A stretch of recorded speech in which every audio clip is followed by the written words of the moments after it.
We have two Cyldons here. The one on the left I've polished up and cleaned. That's all I've done to it, and the one on the right I haven't touched at all. I haven't even tried to steam it or anything. So there we are, two Cyldons on the bench, and I really don't know what's going to happen. I'm going to light them up now, let them cook up, and let's see what happens later. And there we go. Both are going. This one's a lot slower though. It needs a bit of work done, this one, but it's working away. Now if I go over here to see the one I've already done, you'll see it's chunking away fine.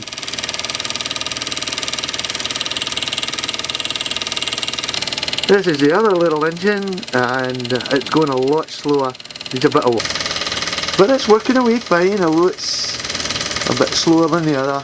And it primed a bit, but that's me, my usual overfilling.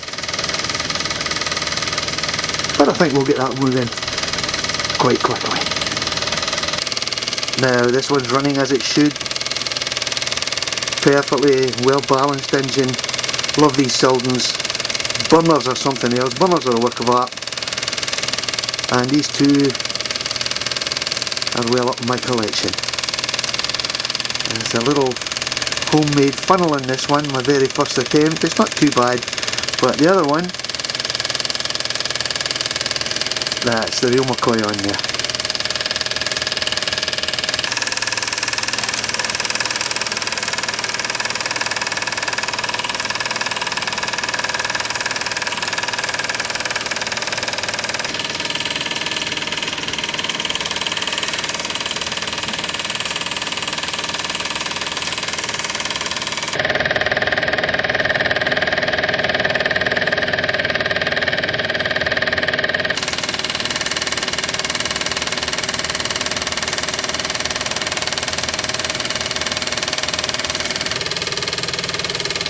Well, I hope you've had as much pleasure seeing them as I have had steaming them. See you on the tables. Bye.